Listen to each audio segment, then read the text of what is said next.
జూటా number 1 TRS ప్రభుత్వం దళిత నాయకుడినే ముఖ్యమంత్రి చేస్తామని చెప్పి కేసీఆర్ ప్రకటించాడు. నేను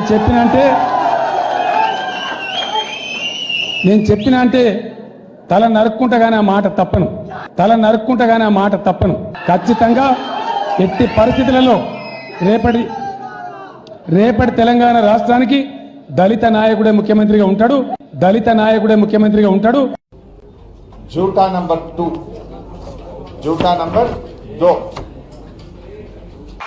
అట్లనే ఇలా ఇండ్లు కట్టేది గతంలో గవర్నమెంట్ డబ్బా ఇండ్లు కట్టింది, కానీ మనం డబల్ బెడ్రూమ్ ఇల్లు కట్టుకుంటున్నాం.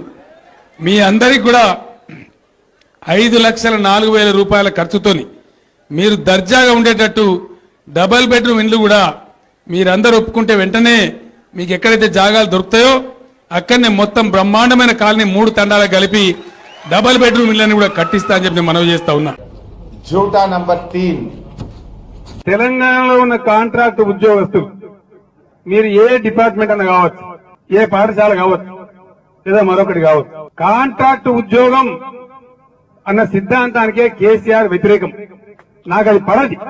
కాంట్రాక్ట్ ఎంప్లాయ్మెంట్ అంటేనే శ్రమ దోపిడీ విధానం. అందువల్ల తెలంగాణలో కాంట్రాక్ట్ ఎంప్లాయీస్ ఉండరు.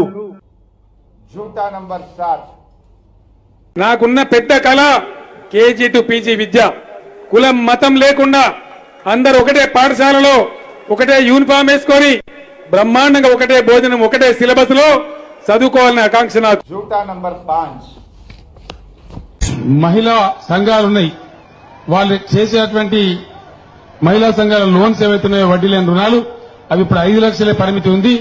మహిళా సంఘాలు బాగా పనిచేస్తున్నాయి కాబట్టి జూన్ 2వ తారీఖు తర్వాత టీఆర్ఎస్ ప్రభుత్వం వచ్చిన తర్వాత మీకు డెఫినెట్ గా 10 లక్షల రూపాయల వడ్డీ లేని రుణం అందిస్తామని చెప్పి నేను మనవి చేస్తాను. జూటా నంబర్ 6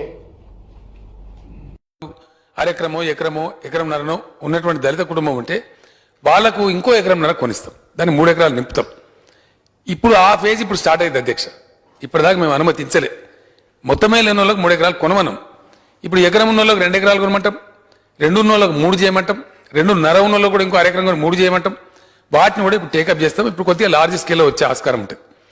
దీన్ని మొత్తం అంతా కూడా ఫైనల్ ఐడియా ఏంటంటే గతంలో ప్రభుత్వాలు ఇచ్చినటువంటి అసైన్డ్ భూములు కానీ, లేదా ఇతరత్రా కొనిచ్చినటువంటి ల్యాండ్ పర్చేస్ స్కీమ్ కింద ఇచ్చిన భూములు కానీ, లేదా ఇప్పుడు ఈ ప్రస్తుత ప్రభుత్వం చేస్తున్న ఎఫర్ట్ కానీ వీలైనంత ఎక్కువ దళిత కుటుంబాలు పెట్టుబడితోని 3 ఎకరాల భూమి కలిగి ఉండాలనేది ప్రభుత్వం యొక్క సదాశయం తప్ప దీనిలో వేరే ఉద్దేశాలు లేవు.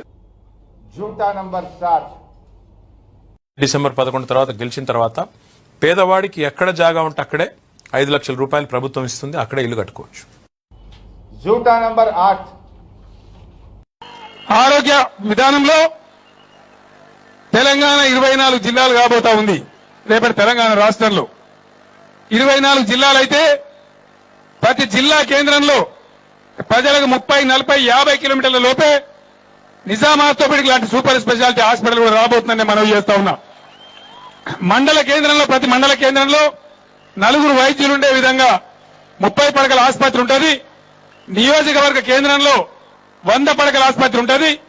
ప్రతి జిల్లా కేంద్రంలో ఒక్క నల్గొండలో కాదు, నల్గొండ 2వ, 3వ జిల్లాలు అవుతుంది. ఖచ్చితంగా నల్లగొండ జిల్లాలని 2వ, 3వ నిమ్సులు రాబోతుందని మనవి చేస్తా ఉన్నా.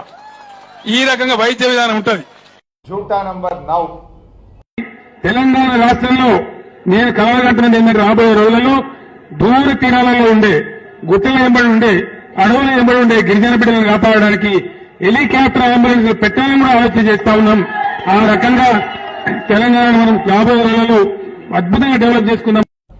జూటా నంబర్ 10 100% నిరుద్యోగులందరికీ కూడా ఈ భృతి అందిస్తాం. అది 3,016 రూపాయలు అందించాలని చెప్పి కూడా డెసిషన్ తీసుకున్నాం.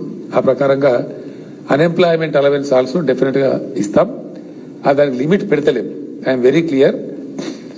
జూటా నంబర్ 11 నియామకాలు టీఆర్ఎస్ ప్రభుత్వం వచ్చిన తర్వాత 1,24,000 ఉద్యోగాలు ఇప్పటికే నియమించడం, 1,24,000 మందికి ఉద్యోగాలు ఇచ్చింది టీఆర్ఎస్ పార్టీ. అంటే ఎంత దుర్మార్గం అంటే ప్రజలను కూడా గొర్రెలుగా భావించేటువంటి వారు ఇట్లాంటి అబద్దాలు ఆడతారేమో.